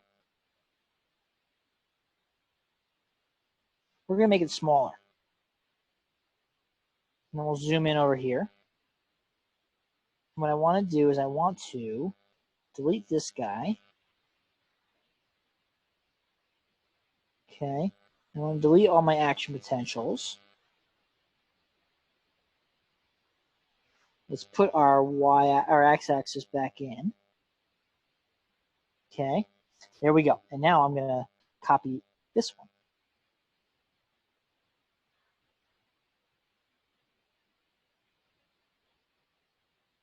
Oop. Oops.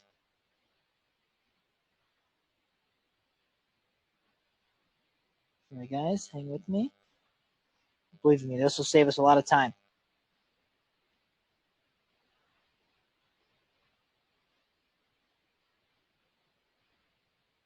Okay. Copy this.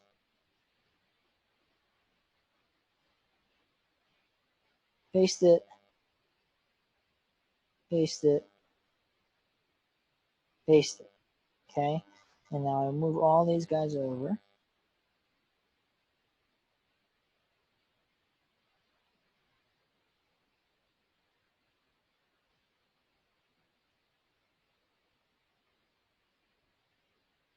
There we go.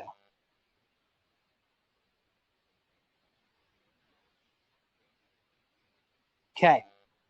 So let's zoom in now. We have our 3 motor neurons. This is number 1.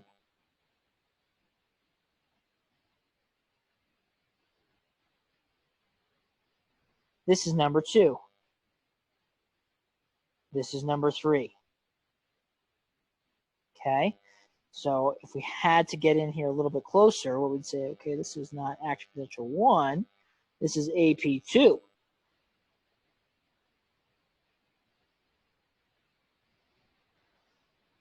And this is AP3 right here. And what's going to happen is the same thing we saw before. Okay, here's our resting membrane potential comes along, right like this. Action potential number 1 hits, and it looks like that. And it is able, by itself, it would go right back down like that because we didn't reach threshold. No action potential is transferred if we have just motor unit number 1. However, we also have other motor neurons that are pretty close. They're nearby. They're on adjacent skeletal muscle cells. So we get a little bit of bleed over. So here's number 2. And number 2 by itself looks just like that. Number 3 by itself looks just like that. But if we had to take all of these together, and let's draw one more.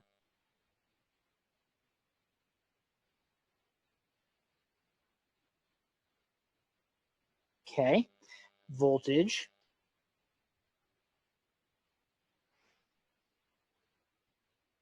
We have our resting membrane potential. We have our threshold. And we have time. All 3 of these now, if we add them together, are going to, if we added this much height plus this much height plus that much height together, that would enable us to get to threshold and cause that depolarization, just like that. So what's happening is because these motor neurons are close to each other, you get a little bit of that acetylcholine from one neuromuscular junction, maybe trickling over to another one, or maybe trickling over to another one. And those 3 combined give us spatial summation. So how would we describe this? Okay, we had our temporal summation right up above. Well, let's go back and let's describe what spatial summation would be.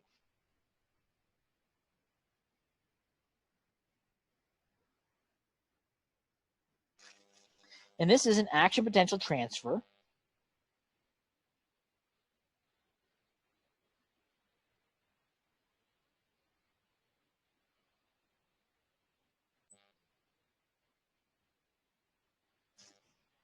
Caused by voltage. We're not going to say buildup this time.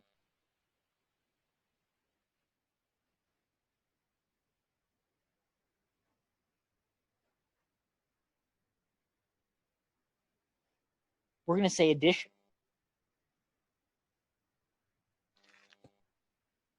From multiple motor neurons,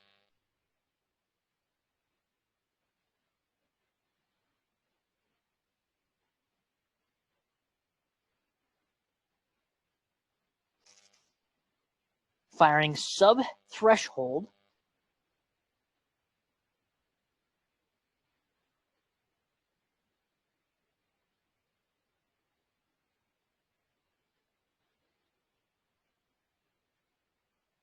once again, sub-threshold action potentials simultaneously.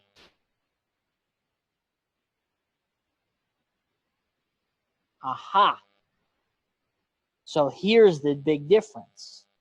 If we're talking about this one, it's voltage addition, multiple motor neurons, and simultaneous. Temporal was quick succession, one after the other after another. Spatial summation is a lot together. And the example I give of this is, imagine if you have one sibling. If you want a reaction out of you, if your sibling comes up to you and starts poking you on your arm, and they do it once, you're not going to react. They do it twice, you're not going to react. They start doing it 10 times in a row, eventually you're going to react. Okay? Spatial summation would be if you had 4 brothers and sisters that stood one at each arm, one at each leg, and all poked you at the same time. If that happened, you'd be like, this is really weird. I am going to react right now. Everybody get out of here. Okay? Spatial summation is all 4 of them poking you at the same time. Temporal summation is one of them poking you repeatedly in the arm. Okay? And so if we wanted to draw our picture of what our spatial summation looked like, it would be, instead of having 1 car battery, well, in our example, we had 3.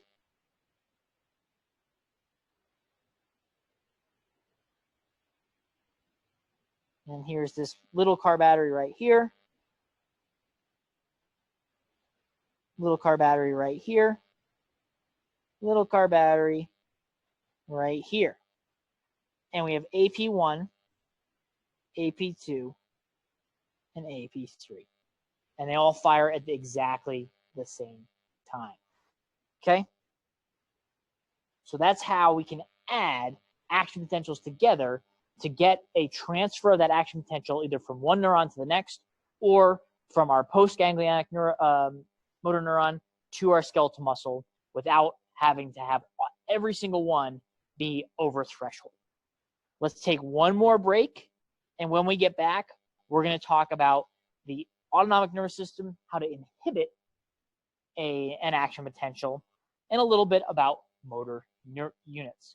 Let's take another quick 5-minute break. It's 10:52. We'll be back at 10:57. See you in a minute.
All right, everybody, we are back for the final part of this lecture. I promise this is a little bit quicker for this third section overall. We're going to go over the autonomic nervous system and how we can have some inhibitory postsynaptic potentials. So if you remember, way back, let's zoom back. Here we go. When we were talking about the definition of our nervous system, or the kind of the framework of our nervous system overall, we were talking about the autonomic nervous system, and we said, okay, well, yeah, we know the somatic nervous system can be excitatory only. However, on the autonomic side, we know that that can be either activating or inhibitory.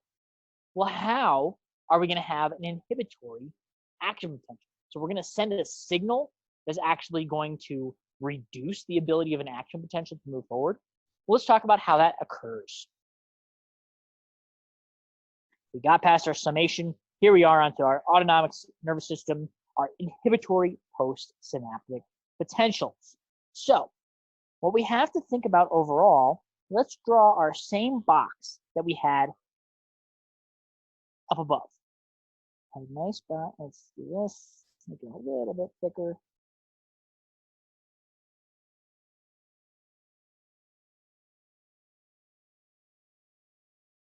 Using water on my screen, not being able to draw lines. There we go. There we go.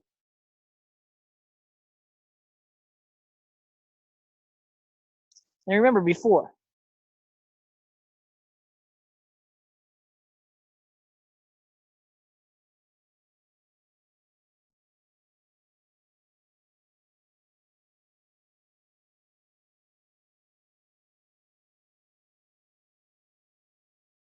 Okay. We had that. And then we also have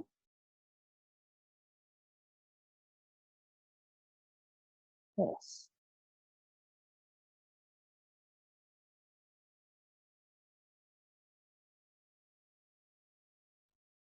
Getting these set up beforehand is going to help us a lot when we actually want to do the explaining.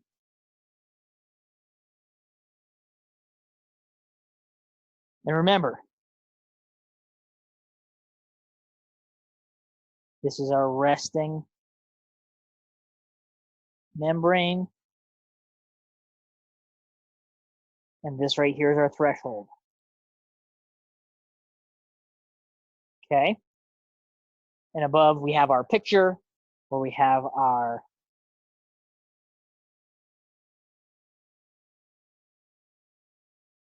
motor neuron.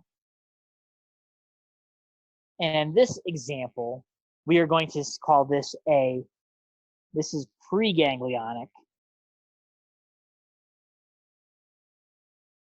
And this is our motor neuron postganglionic. Aha. So a big difference between this example that we're talking about is before we were talking about the transfer of an action potential from the postganglionic motor neuron to the skeletal muscle cell. In this example, we're talking about the transfer of an action potential from the preganglionic neuron to the postganglionic neuron. So no skeletal muscles are involved here. However, the mechanics of this transfer of action potential are remarkably similar. Okay? Let's draw a little picture to show us what this would look like in space. So inside your body, you have your preganglionic. Let's do this.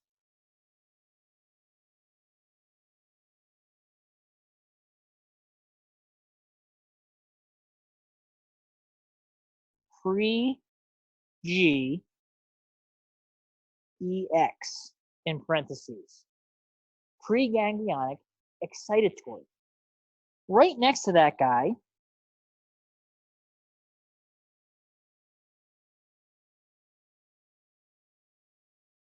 you have a pre-G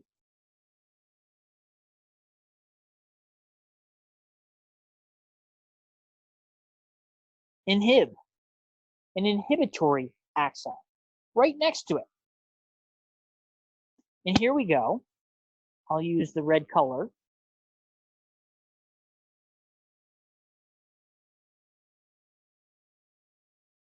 Right here, this is our postganglionic.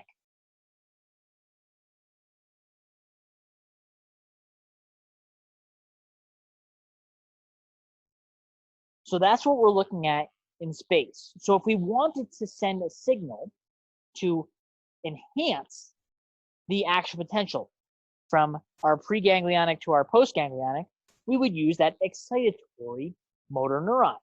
However, what we're talking about in this example is that guy over there. So what happens differently when an action potential comes down one of our inhibitory pathways? Well, before we talked about this right here. And we said, if we wanted to send an excitatory signal, all we have to do is move from our resting membrane potential up to our threshold. There we go. We're going to send that action potential from one neuron to the next. Well, now we want to make sure that doesn't happen. What is the best way to make sure an action potential doesn't get sent? Well, it's by reducing this resting membrane potential. Remember, before we said that this was about minus 65. What if we could bring that resting membrane potential down to minus 75? Well, then, if an action potential on the excitatory path came and our resting membrane potential was lower, the chances of that relating into a full action potential transfer goes down because we've inhibited the ability to move that on. Aha. Well, how will we do that? Think back. Here we go. How did we do it before when we wanted that action potential to move up? Well, we added a positively charged ion, specifically sodium. Well, now we want to move it more negative. We want it from negative 65 to negative 75.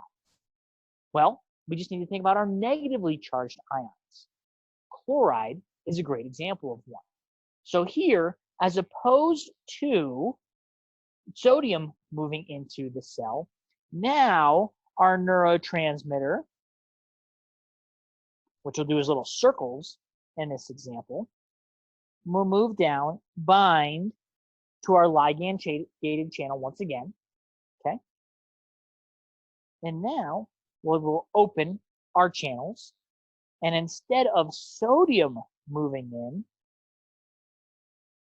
chloride can now move down its concentration gradient into that postsynaptic motor neuron. So, what has happened with the combination of all three of these?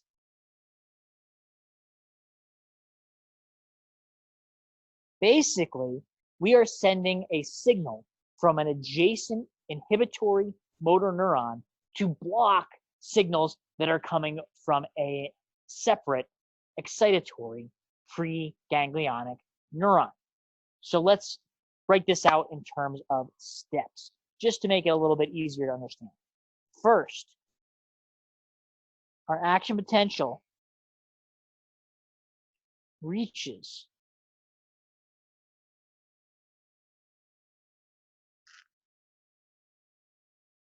the end of an inhibitory preganglionic motor neuron. And the example I like to give of this is think about when you start exercising. One thing that happens when you exercise is a lot of your digestion slows down. So the normal digestion that would occur, this is why if you go to Almanza's before you run a 5K, you're going to have a hard time because that burrito is going to sit in your stomach as opposed to getting digested as it normally would. It's going to make you feel really uncomfortable. The reason that that doesn't digest is because your inhibitory motor neurons are sending signals to all of the mechanics around digestion saying, hey, we got more important things to worry about right now. like making our quads and our hamstrings contract rather than digesting this food. Let's save that for later, okay? Hopefully you can hang with me. I got 20% battery left on the old iPhone here. We should make it through this. Okay, so we have that action potential reaching the end of the inhibitory preganglionic motor neuron. Number 2, neurotransmitter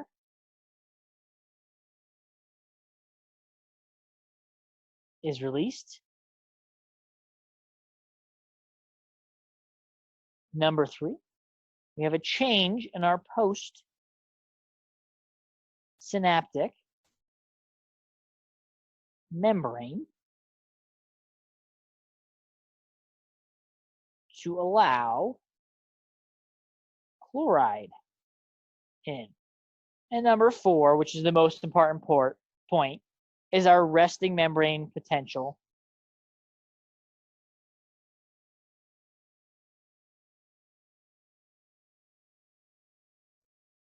decreases, making it more difficult to reach threshold.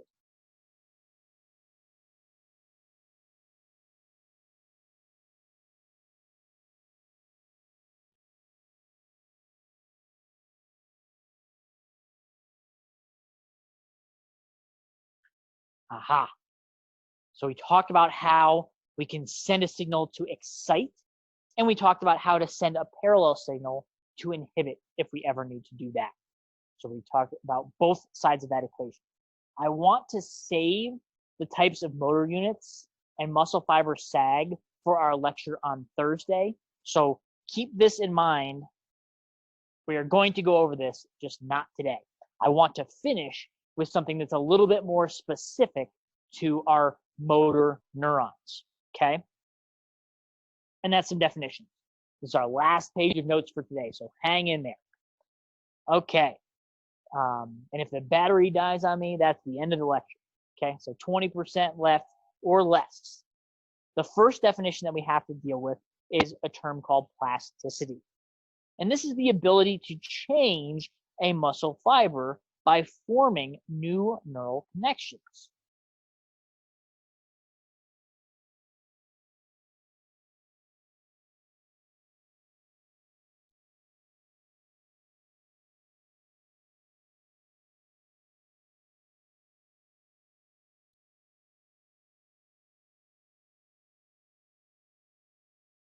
Okay. And if we think about this overall, an example of plasticity, did anybody watch the one sporting event that's been televised in the past 2 months? The match that was on over the weekend, I think it was on Sunday, with Tiger Woods, Phil Mickelson, Tom Brady, and Peyton Manning. Pretty entertaining television overall. Tom Brady bailed himself out by chipping in on that one hole, but otherwise played like absolute garbage. But the example here that I like to give of plasticity is thinking about your golf swing. I'm sure that some people have never played golf before, but overall, it's a pretty ingrained thing. And we have coaches out there who work with people for months to get them to change little dynamics of their swing overall. Swimmers are another example of this. Especially the freestyle stroke is something that becomes ingrained in your movement patterns. And to get you to make very small changes in that movement pattern is very challenging. However, you can do it. So let's say, okay, change in golf swing.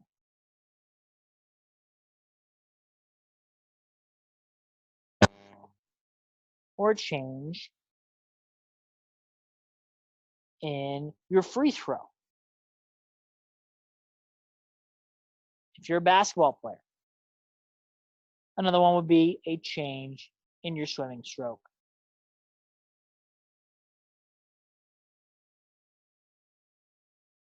So the example is you send a message from your brain. Do my golf swing. Okay, this is what I do when I do my golf swing. I fire these specific muscles in this particular order, and that results in me hitting the ball. We have a coach who comes along and says, okay, well, we need your takeaway to be a little bit different than it was before. And if we want that takeaway to be a little bit different, that means we have to fire those muscles in a slightly different order. Well, plasticity is the term that you have the ability to change those motion patterns by forming new neural connections. Neurotrophic stimulation is a specific type of plasticity that refers to fiber type. Fiber type depends partially on neural stimulus.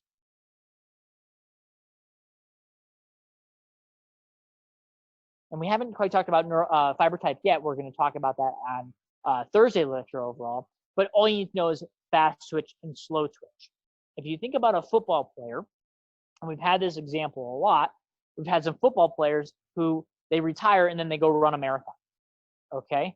So beforehand, when they are a football player, they are a lot of fast twitch. They have to do a lot of explosive motions. Jumping, pushing somebody really hard, running really fast, fast twitch. And then they go and choose to do a marathon. And when they do that, that's a lot of slow twitch. And what this means is that when you have a lot of very low intensity, frequent stimulation, that encourages your muscles to move more towards the type of muscle that is a slow twitch muscle. And vice versa. If you do a lot of fast twitch motions, you can adjust that muscle fiber type in the other direction. It's more of a continuum than we give it credit for. We think of it as this very static, you're fast twitch or you're slow twitch. No, but it's kind of, there's some gray in that area in between. And this neurotrophic stimulation is what helps to push that muscle fiber into that gray area overall.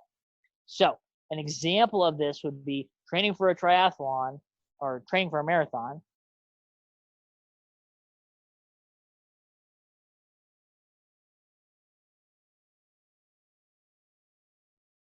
After a career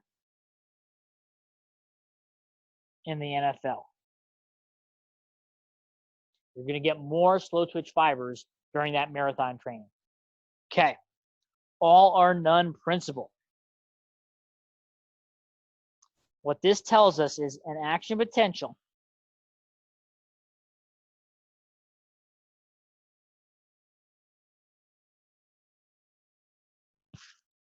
will activate all, I'll triple underline that, muscle fibers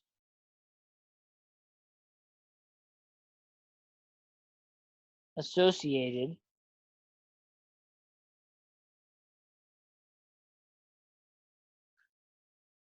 with the motor unit. Oops. Motor unit, regardless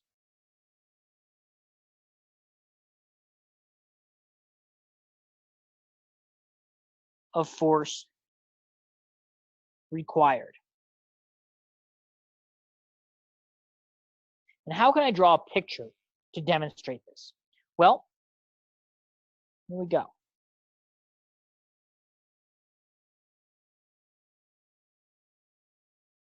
And before, what we drew was a nice little picture like this. We said, okay, here's our motor unit, and it looks like that. But in actuality, what it looks like is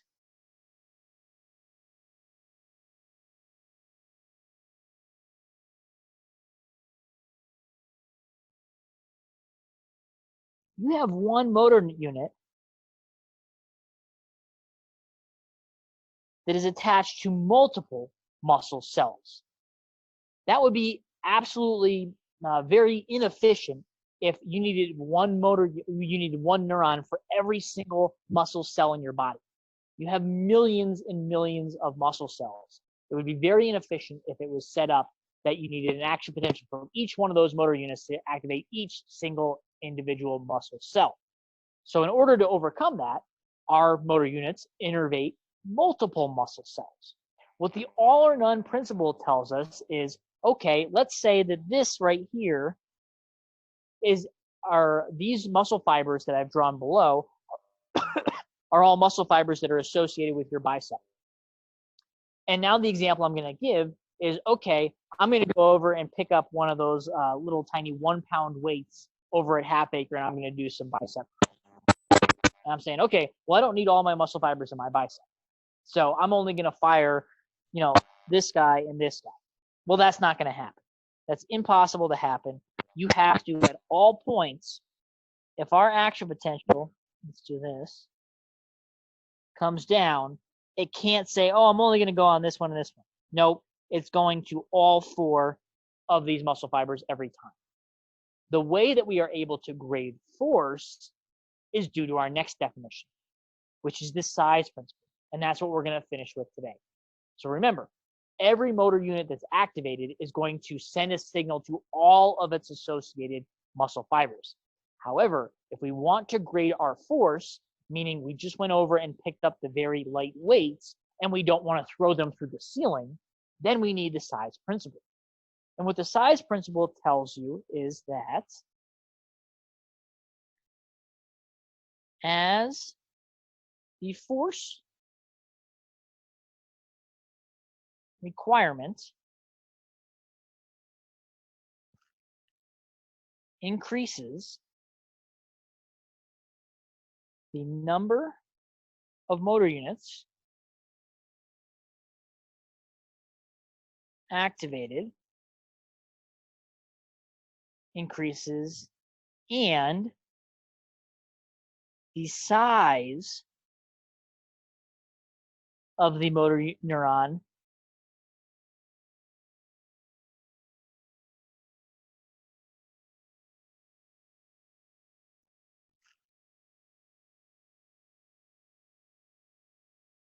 and cross-sectional area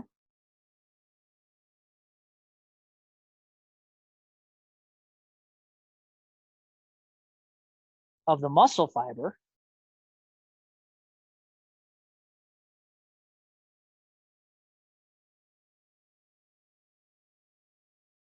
increases.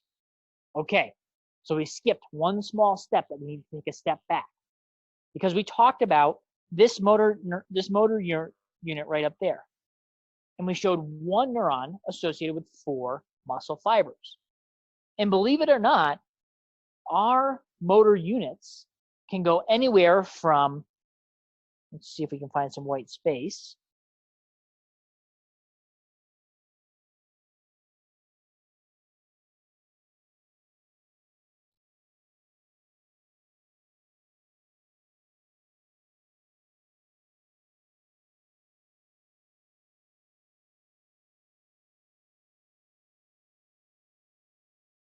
From 1 to 10, meaning for every 1 motor neuron we have, we innervate 10 muscle fibers.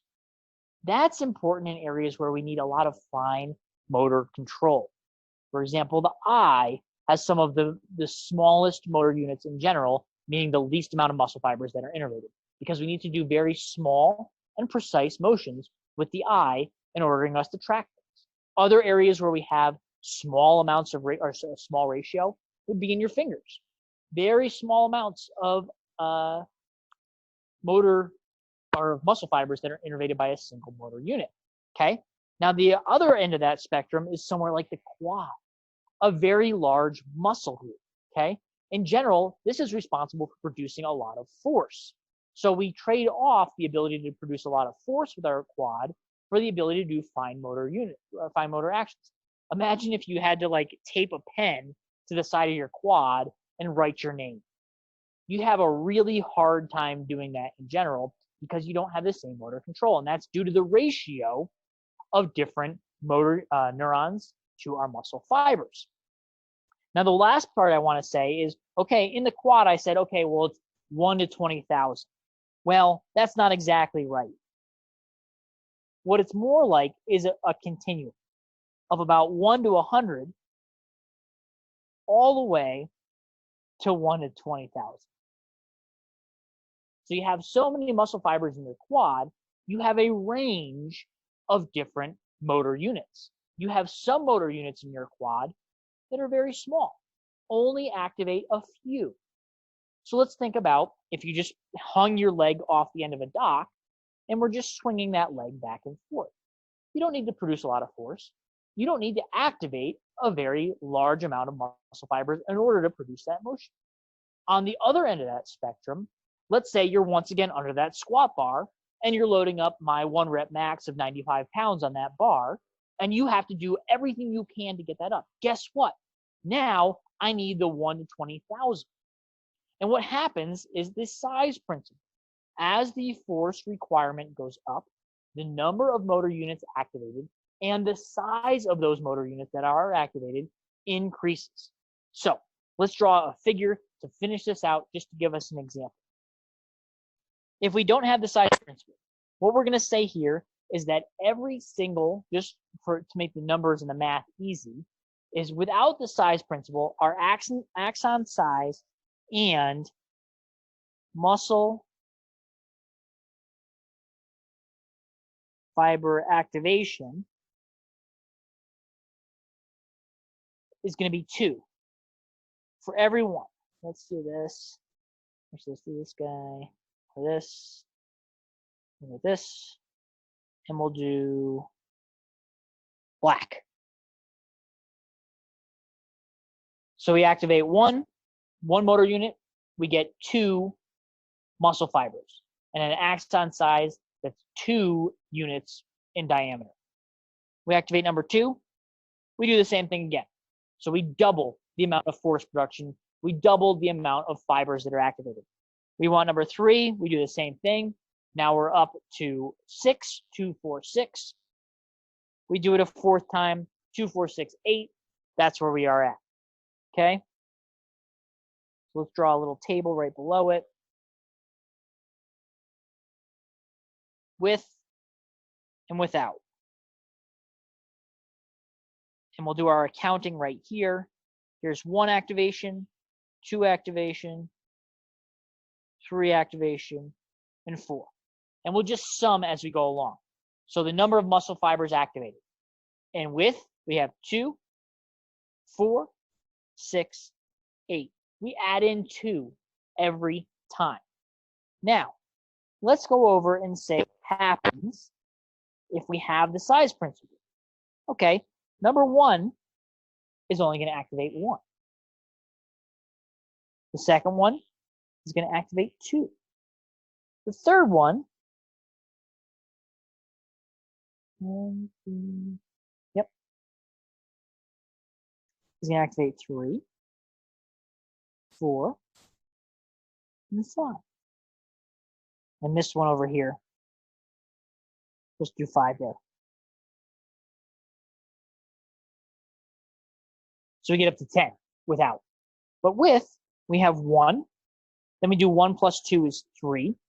And now you're thinking, well, wait, I'm behind. In our with scenario, without size principle scenario, we activated 2 motor units and we got 4 units of force, 4 muscle fibers being activated, an axon size cross-sectional area of 4. That's more than 3. Well, the benefit here is we are not using extra force.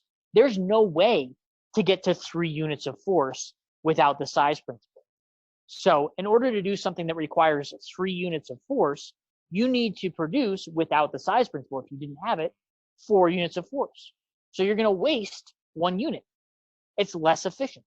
So one big benefit of size principle takes place here at the low end. You are more efficient because you don't produce force when you don't need it. Aha! Well, let's keep going. Now, at 3, look at that. Because we've added our 3 units right here, we have caught up. Now, both are equal. If we needed 6 units of force, without and with, those are about the same. But look what happens after we reach this cross section. Okay, the 2 are kind of crossing over. Down to 10%. Good thing this is my last point. As we activate number 4, which is equal to 4, now we are up to 10. We're ahead of where we were. And now with number 5, we're going to add on number 5. We're going to be at 15. So now we are 5 units ahead of where we were. So the second benefit to having the size principle is as those force requirements increase, you need to activate fewer motor neurons.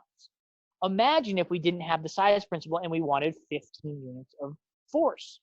Well, then you're going to need to activate, okay, we got 10, we need another one to get to 12, another one to get to 14, and another one to get to 16. You would have to activate 8 motor units, as opposed to with the size principle, you only need 5. Okay? So the last point that I want to make is the benefits of the size principle.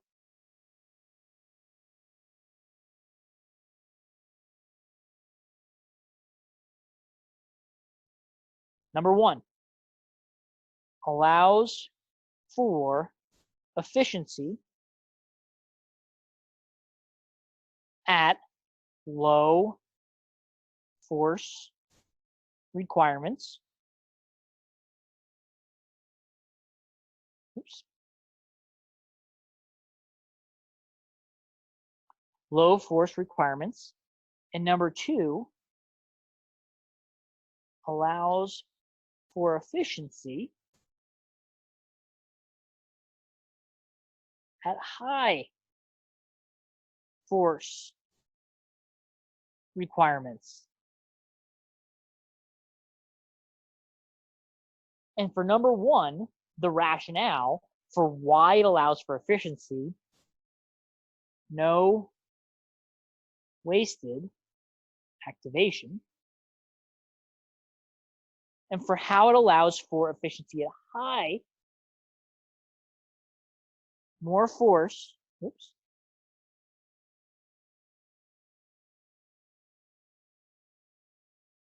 with fewer